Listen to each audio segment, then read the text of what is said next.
کہنے لگا 11-12 سال کا نوجوان آیا, مجھے توبہ کرا گیا. تو کہا جناب آپ کو کیسے ملا؟ تو وہ شخص کہنے لگا حضور کل میں گیا بازار, میں نے بغداد کے چوک سے 10 کلو مچھلی بھی خرید لی اور کچھ اور ضرورت کی چیزیں بھی, مہمان آنے تھے. وہ سارا کچھ خرید کے میں جب نکلا تو سامان زیادہ ہو گیا. چوک میں مزدور بیٹھے ہوتے تھے.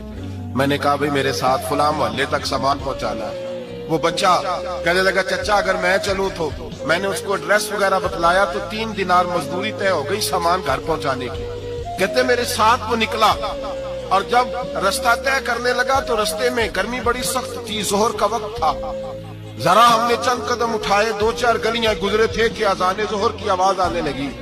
تو کہتے ہیں بڑی منت کے انداز میں, بڑی گزارش کے انداز میں میری طرف دیکھا.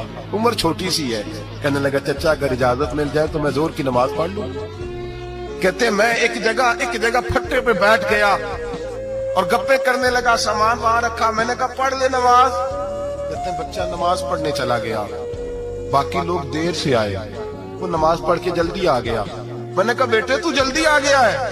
کہنے لگا اس لیے جلدی آیا ہوں کہ آپ یہ نہ سمجھے یہ کام چور ہے, میں نے نفل چھوڑ دیے ہیں, فارغ ہو کے پڑھ دوں گا. کہتے ہیں سامان اٹھایا, رستے میں گرمی شدت کی تھی, اس کا پسینہ بہنے لگا.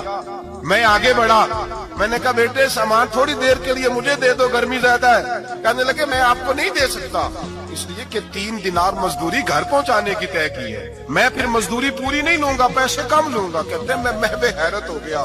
اس جوان کی بات نے میرے سارے وجود تھر تھر کبا ڈالا کہ اس دور میں اس قسم کے لوگ. کہتے ہیں گھر لے گیا اس کو, میں سامان رکھا. میں نے کہا تم یہاں ٹھہرو, میں 3 دینار مزدوری لاتا ہوں. کہتے ہیں پیسے لینے گیا تو بیوی کو بتایا, بڑا نیک ہے, بڑا پرہیزگار جوان ہے. کہنے لگی روٹی پکی ہوئی ہے, اسے کہو دوپہر کا کھانا کھا لے. کہتے ہیں میں باہر گیا, 3 دینار تھمائے. میں نے کہا بیٹے ایک بات مانو گے؟ تو کہتے ہیں 3 دینار دے کے کہنے لگا اب تو آپ مالک ہو گئے, میں نے نمک کھا لیا ہے, اب تو ہر بات مانوں گا. اصلہ نار جو نیکی کریے نسلہ تاک نہیں بھول دے, میں اب ہر بات مانوں گا. تو میں نے کہا دوپہر کا کھانا کھا لو. کہتے ہیں اس کی گردن جھک گئی اور بڑے دھیمے لہجے میں کہنے لگا میں نہیں کھا سکتا, میں نے روزہ رکھا ہوا ہے, روزہ رکھا ہوا ہے, نفلی روزہ رکھا ہوا ہے. کہتے ہیں میں اور پریشان ہوا, میں نے فوری طور پہ سوال کیا کہ اب تو کدھر جائے گا؟ کہنے لگا اب میں کہیں نہیں جاؤں گا, میرے 1 دن کا خرچہ میرے ماں باپ نے جو ڈیوٹی لگائی ہے وہ 3 دینار ہے, پورا ہو گیا ہے.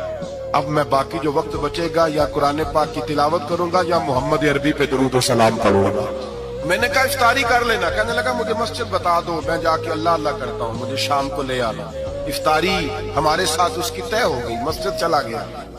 مغرب بعد لینے گیا تو کہنے لگا عشاء کے بعد آنا, اب تو میں نے پانی سے افطار کر لیا, کھانا کھانے جاؤں گا تو جماعت رہ جائے گی.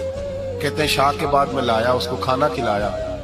رات گہری ہو گئی تو میں نے کہا تو سو نہیں جاتا؟ کہنے لگا کوئی عرض نہیں, کبھی دور مزدوری کرنے نکل جاؤں تو رہ بھی جاتا ہوں, گھر والوں کو پتا ہے. کہتے میں نے مسافر خانہ کھولا, یوں سمجھیے ڈرائنگ روم, بیٹھک میں نے کھولی, اس کو سلا دیا.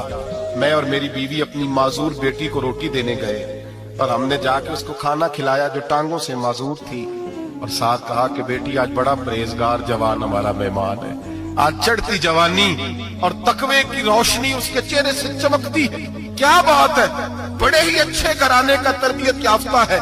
کہتے ہیں بچی کو کھانا کھلا کے لوٹے, اپنے کمرے میں سو گئے, بیٹی اپنے کمرے میں لیٹ گئی.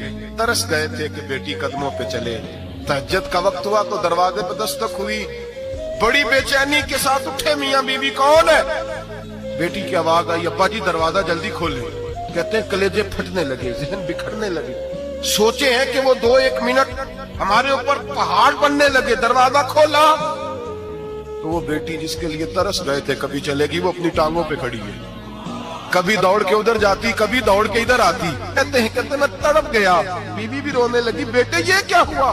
ہم تو مایوس ہونے لگے تھے معاذ اللہ کہ اب تو ٹھیک نہیں ہوگی, کیا ہوا؟